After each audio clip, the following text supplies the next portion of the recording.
Hello students, welcome to this second lecture on partial differential equations. In this lecture, we shall discuss the solution of partial differential equations. And in solution, we are going to discuss here the direct integration method. So first of all, what is the solution of differential equation? You should know the complete solution or integral of a partial differential equation of this form will be in this form: phi of x y z a b equal to 0, and this is an expression of partial differential equation, and this is an expression that gives you the solution. Here you have p and q as partial derivatives, curly z by curly x, curly z over curly y, and the solution appears in terms of arbitrary constants. On the other hand, if you are given an expression of this form, then you can convert that to a partial differential equation by elimination of arbitrary constants, as we have already discussed in first lecture. Now, a particular solution of a partial differential equation can also be obtained by assigning particular values to the arbitrary constants in the complete integral, and these particular values are obtained with the help of certain conditions which shall be provided in the statement of the question itself. Now, to elaborate this method, we consider this example, the method of direct integration. In this examples, we have a third order partial derivative in this partial differential equation, and in third order partial derivative we have differentiating two times with respect to x and one time with respect to y. So while solving this, we have to integrate it with respect to x two times partially and with respect to y one time partially. So first we integrate with respect to x partially. We means 1x will go, then we'll have curly square z by curly x curly y, and integration of cos x is equal to 1 by 2 sine 2x plus 3y, and for this term is corresponding to the arbitrary constant, because whenever we integrate on both sides we add arbitrary constant.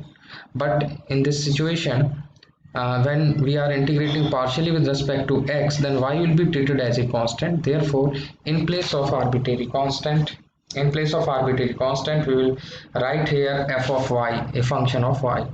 Similarly, again integrating with respect to x this expression, then we are left with curly z for curly y, and again integrating this with respect to x, we'll get this term, because we are integrating with respect to x and this part is constant, so we'll get x into fy. Again, this is corresponding to the arbitrary constant, so again we are adding gy over here. Now we integrate. Now we are left with this expression, means we can integrate partially with respect to y only. So when integrating with respect to y, we obtain this type of situation, integrating this expression with respect to y, this expression with respect to y, but ultimately these expressions will give you a function of y. This also gives you function of y. So for that matter, we are writing phi 1 y in place of this and phi 2 y in place of this. So this is the final answer of this question.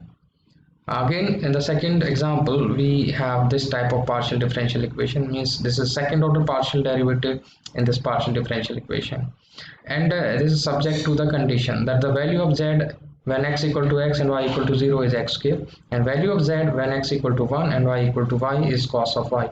Using these two conditions, we shall find the values of arbitrary functions. So here you can write this expression in this form.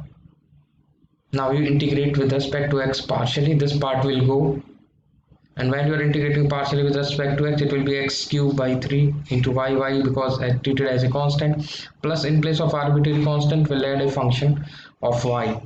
Now again integrating with respect to y, because we are left with a partial derivative with respect to y, so we'll integrate with respect to y partially and we'll get this type of expression, and this gx corresponding to the fact that when you are integrating with respect to y, x will be treated as a constant. So now this integration fy dy can be written f of y over here. So finally you get this type of expression. But now the conditions are given. Using those conditions, we find value of fi and gx in this expression, and after substituting the values we'll get the final answer over here. So condition 1 is given when z, the value of z is x square, when y equal to 0 and x equal to x. So when we put x equal to x here and y equal to 0, this gives you, and z equal to x square, z equal to x square, when y put 0, then this gives you 0. We put y equal to 0 here, f of 0, and x is x, so this much. So from here you get value of gx, and after obtaining value of gx, you put it over here in equation 1. We get this type of expression. Now in this expression again you have f of y, some unknown function. And now apply the second condition. Condition 2 is when x equal to x, y equal to y, then value of z equal to cos of y. You put here cos of y, x equal to 1, y is y, and etc. So you get this type of expression. From this you can obtain value of fy and substitute this value of fy in equation 2, and finally the answer comes out to be this. In the third example, you see here you have a partial derivative, second order partial derivative with respect to y only. So it can be considered as an ordinary differential equation. You have one dependent variable, one independent variable, and you are given the condition at y equal to 0, value of z equal to e raised to power x, and curly z by curly y e raised to power minus x. Okay, so if I consider it as an ordinary linear differential equation, then the auxiliary equation is d square minus 1 equal to 0. From that, value of d equal to plus minus 1, and then the solution will be z equal to a into e raised to power x plus b into e raised to power minus x. But in this situation, these have been converted into hyperbolic terms. You can write like also this. Otherwise you can also proceed with e raised to power x here and e raised to power not e raised to power x, it is e raised to power y here and e raised to power minus y here, because here the independent variable is y. That is why we are writing here z equal to a into e raised to power y, b e raised to power minus y. Since a and b are the arbitrary constant, but you know in partial differential equations the arbitrary constants are taken as functions, and here y is the independent variable, so another variable x can be considered as arbitrary function. That means in place of a you can write fx, and in place of b you can write phi x, and applying the conditions as in the earlier case you can get values of this fx and phi x, and finally the solution comes out to be this.